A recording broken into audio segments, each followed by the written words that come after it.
Mesdames et messieurs, bonjour. Alors, aujourd'hui, on se retrouve pour du matos, pour du petit matos, quelque chose de... Ah, attendez, parce que c'est un peu le bordel sur mon bureau. J'ai changé un peu de place, j'essaye de changer un peu l'éclairage. Je déteste en ce moment, c'est ma journée de repos. Aujourd'hui, on va parler de ça. La Cloupor Mini Plus, de chez Cloupor du coup. Cloupor Mini Plus, vous voyez, avec un petit peu, on voit un peu les specs derrière là. Alors je vais les lire vite fait avant de passer en plan serré.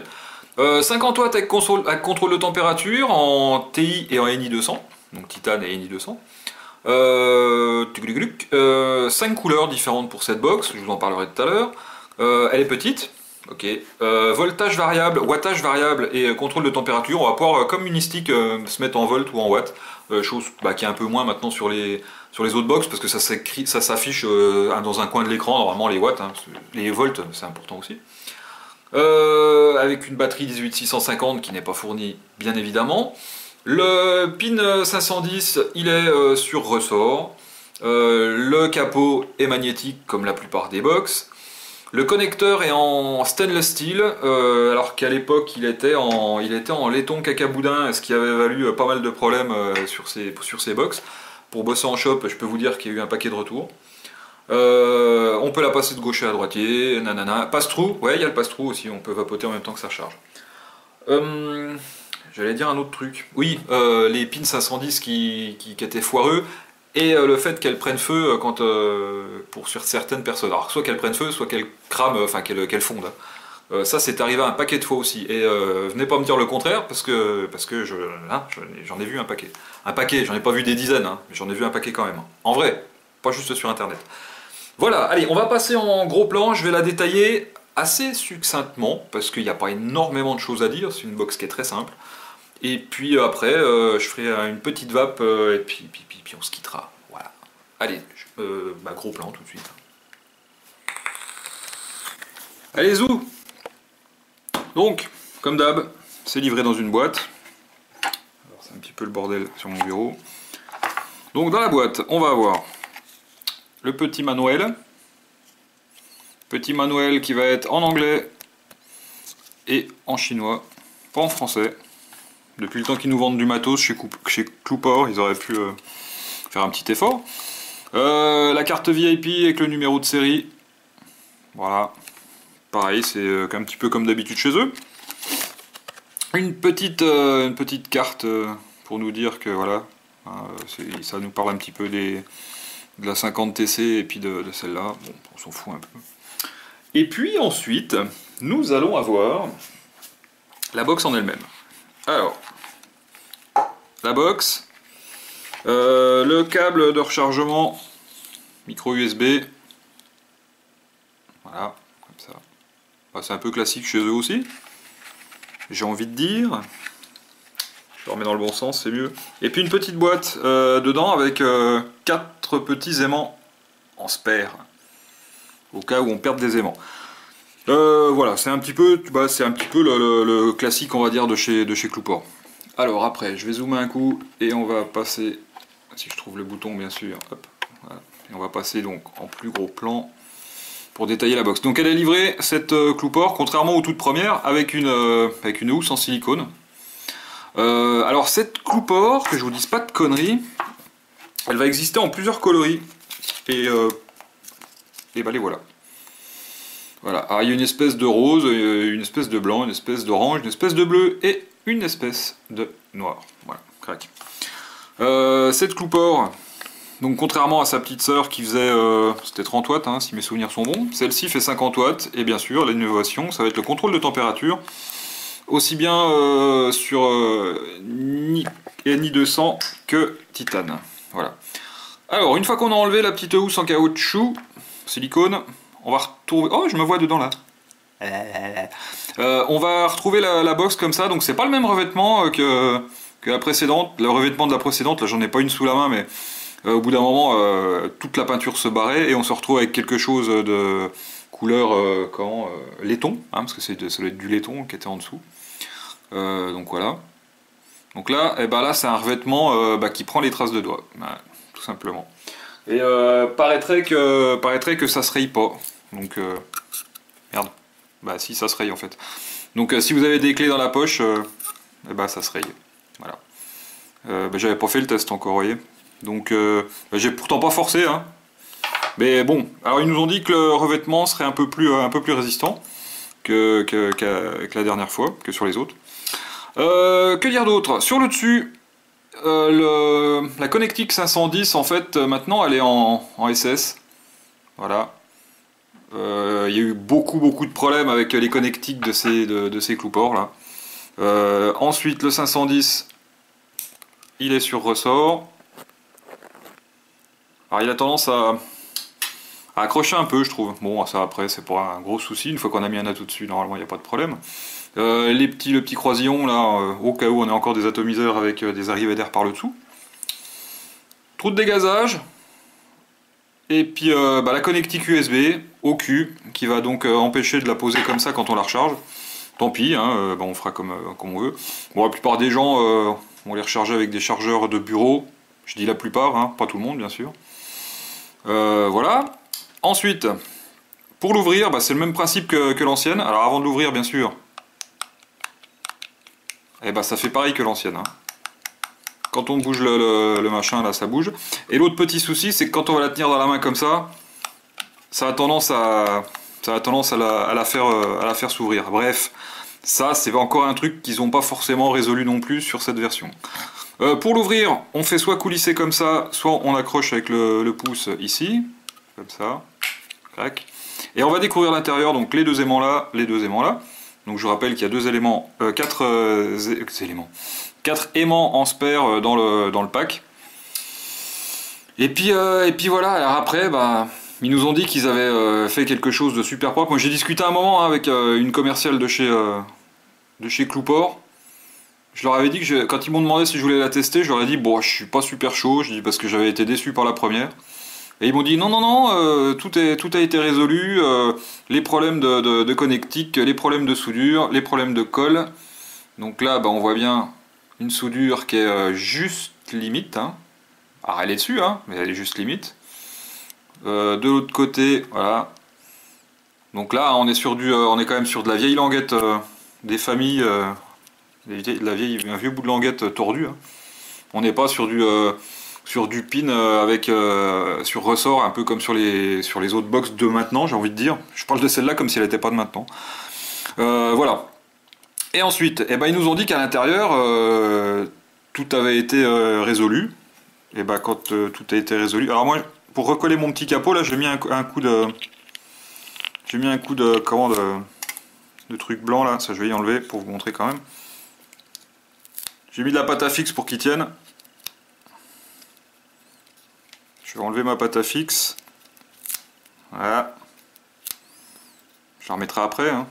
C'était juste pour que mon capot se casse pas la gueule pour la démo. Alors, j'enlève ma pâte à fixe comme il faut. Il n'y en est plus du tout, pratiquement. On va y arriver.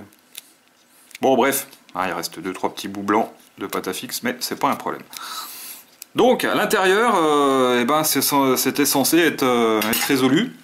Tous ces problèmes de colle, et ben tous ces problèmes de colle, malheureusement, ben, ils sont encore là quoi. C'est tout tenu avec de la colle quoi, de la colle chaude, tout simplement. C'est un peu dommage. Au départ, je croyais que c'était juste pour tenir le petit capot, ça. Non, hein, c'est pour tenir des trucs dedans aussi. Hein. On voit bien à l'intérieur, au niveau du fil rouge là, que c'est noyé dans la colle chaude.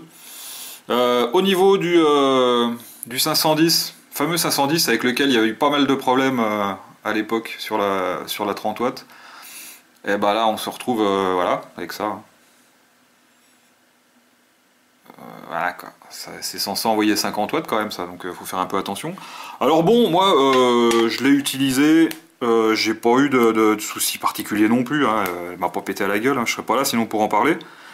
Voilà, je vais remettre mes petits bouts de pâte à fixe. Et puis je vais recoller ça vite fait. Mais bon, voilà quoi. Ils nous disent que tout est beau, tout est propre, et puis en fait, bah, c'est pas si beau, puis pas si propre que ça. Voilà. Ensuite, les petits boutons, bah, comme d'habitude. Quand on secoue, ça grouille un petit peu. Voilà, encore un petit truc qu'ils n'ont pas résolu. Allez, On va arrêter de parler des trucs qui sont pas bien, on va essayer de parler de trucs qui sont bien. Donc on va mettre la batterie dedans, on va remettre le capot, voilà, donc ça nous met le port mini. Qu'est-ce que j'ai foutu de la housse? Je vais pas vous mettre la housse, là je vais m'en servir comme ça là, pour la vidéo. Alors cette box, allez on va parler un petit peu de spec maintenant. Je vais faire un gros plan dessus, un gros plan dessus comme ça. Et on va parler un petit peu des specs. Cette box, eh ben, elle a des dimensions, hein, elle fait 37 par 22 par 78. Donc 37 par 22 par 78. Ça veut dire que bah, elle n'est pas très grosse par rapport par exemple à une VTC Mini. Elle est à peine plus courte en hauteur. Allez, on va dire de quoi, de 5 mm à peine quoi. En épaisseur, ça se vaut. C'est même ça se vaut, c'est la même chose. Et du coup, bah, on se rend compte que la VTC Mini, bah, elle est pas si grosse que ça. Voilà. On a l'impression qu'elle est qu'elle fait plus petit comme ça, mais bon, c'est presque qu'une impression, parce que quand on regarde même du cul comme ça, il n'y a pas énormément de différence. Hein, sur l'épaisseur, comme je disais tout à l'heure. Donc, j'ai dit, hein, 37 par 22 par 78. Elle va balancer de 1 watt à 50 watts, puisqu'elle fait 50 watts. De 0,5 volts à 7 volts. Elle va encaisser 20 ampères maxi. En mode wattage, elle va prendre des résistances de 0,1 à 3 ohms. En mode ENI 200, elle va aller prendre de 0,1, que je dise pas de conneries, de 0,1 à 0,3 ohms. Ça, c'est ce que j'ai lu sur le papier. Et en titane, elle va prendre de 0,1 à 0,8. Voilà. Le température contrôle, bien sûr, en Fahrenheit et en Celsius. Donc de 200 Fahrenheit à 600 Fahrenheit. Ou de 100 Celsius à 300 Celsius. Voilà. Bon, chez nous, on est en Celsius, donc c'est pas plus mal. Donc après, il va y avoir plusieurs modes. Donc quand on est en mode wattage variable, alors je vais déjà me remettre en mode wattage variable. Je sors de là pour pas que vous voyez comment je fais. Hop. Quand on est en mode classique, j'ai envie de dire, donc wattage variable, hop, clac. On va donc avoir des combinaisons de boutons pour pouvoir rentrer dans le menu. Si on appuie sur le bouton Fire et le bouton Down c'est celui-là, en fait on va passer de wattage variable, hop, à voltage, voilà par exemple, tout simplement. Et si on continue, on passe en contrôle de température, donc là en ENI 200, voilà, bon. Si on appuie sur le bouton Fire et le bouton Up, donc l'autre bouton, comme ceci, on va passer de mode gaucher à mode droitier. Si on laisse le doigt appuyé dessus, ça revient automatiquement en clic. Clac. Voilà. Tiens, un message. Si on appuie sur le bouton Up et le bouton Down en même temps, donc ces deux boutons-là, eh ben on va locker tout simplement. Est-ce que j'appuie sur les deux en même temps là? Non, ça m'aurait étonné. Si. Voilà, donc pareil pour déloquer, hein, on appuie sur les deux boutons et ça déloque. Clac, voilà. Et après ensuite, en mode contrôle de température, eh ben, il va y avoir des menus qui vont être un peu différents. Qu'est-ce que j'ai foutu de mon atto? Je vais mettre un atto dessus en contrôle de température. Il est où? Je l'avais sous la main. Il est sous mon cul. Alors, je vais mettre un atto en contrôle de température. Donc là, vous voyez que j'avais pas de résistance de noter puisque j'avais pas d'atomiseur dessus. Ouh, hop, voilà, comme ça. Donc là, je mets un atto. Voilà. J'appuie un petit coup pour qu'il le reconnaisse. Ah non, je suis en mode. Il faut que je passe en mode contrôle de température, pardon. Voilà, donc je suis en contrôle de température, ENI 200. J'appuie un petit coup pour qu'il reconnaisse ma résistance. Voilà, 0,26. Et là, on la fait pas chauffer la résistance, on va la calibrer pour que l'atomiseur soit calibré avec le contrôle de température. Bien sûr, atomiseur à température ambiante, donc on s'amuse pas à appuyer dessus et de le faire chauffer avant de le calibrer. Pour calibrer en mode contrôle de température, je vais appuyer sur les deux boutons, le plus et le moins. Comme ça. Hop, pardon. Voilà, là il me met cette résistance. Donc 0, alors là je mets mis titane, mais c'est pas du titane. Voilà, ENI 0,245. Donc 0,24. Hein. Donc là je suis bon. Et il est passé automatiquement en automatique. parce que cette box, elle va faire les joules, et elle va faire la température.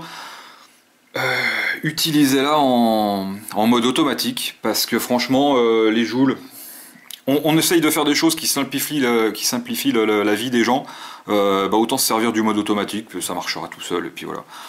Donc là, si je suis en mode hop, j'ai mis à 245 Celsius sur du NI200, résistance à 0,25, et si j'appuie sur Fire, ça va m'ajuster les joules automatiquement. Voilà, tout simplement. Bien sûr, sur cette box, il va y avoir toutes les sécurités qu'on va retrouver sur la plupart des box maintenant. C'est-à-dire, s'il n'y a pas d'atomiseur, ça va nous mettre check ato. Si la résistance est trop basse, ça nous mettra que la résistance est trop basse. Inversion de polarité.